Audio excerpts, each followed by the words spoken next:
जागतिक कीर्तीचा लोणार सरोवर प्रश्नावर 5व्या दिवशी तोडगा नाही, भाविक संतप्त.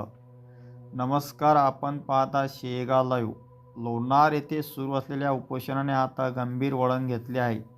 जागतिक कीर्तीच्या लोणार सरोवरातील वाढती पाणी पातळी आणि या संदर्भातील उपाययोजना मागणीसाठी भाविकांनी सुरू केलेले आंदोलन आज 5व्या दिवशी सुरूच आहे.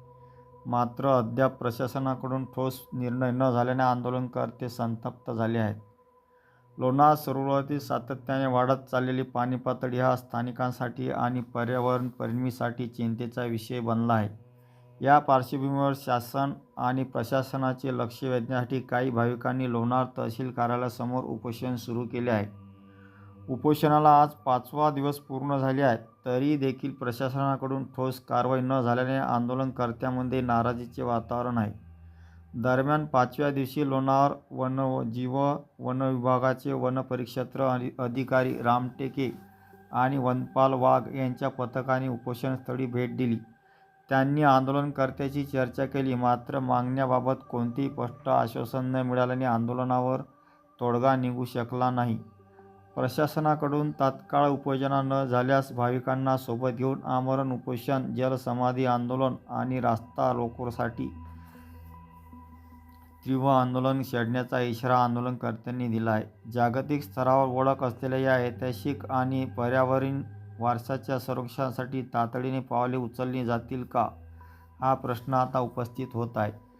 या आंदोलनावर प्रशासन काय भूमिका घेणार, सरकारकडून ठोस निर्णय कधी होणार या घडामोडीवर शेगाव लाईव्ह लक्ष ठेवून आहे. ताज्या अपडेट्ससाठी आमच्या चॅनलला लाईक आणि शेअर आणि सबस्क्राईब करा.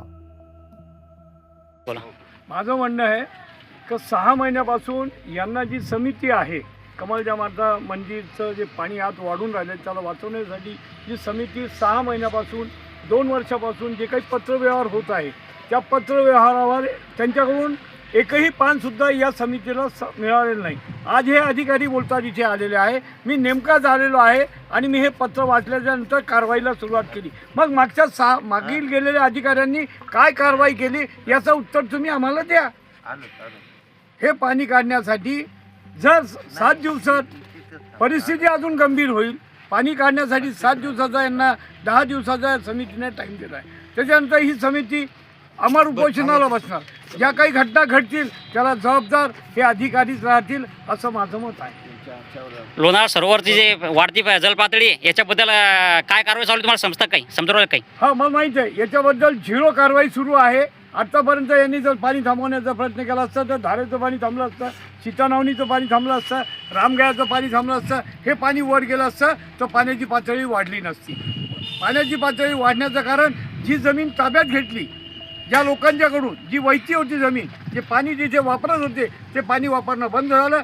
यामुळे ही पाण्याची पातळी दिवसेंदिवस वाढून राहील. याचा अर्थ लोणार सरोवर जलपातळी रोखण्यासाठी उपाययोजना काय करायची हे संशोधनाचा विषय बनला का? हो, हाच संशोधनाचा विषय बनला. की पहिलं पाणी बाहेर काढा.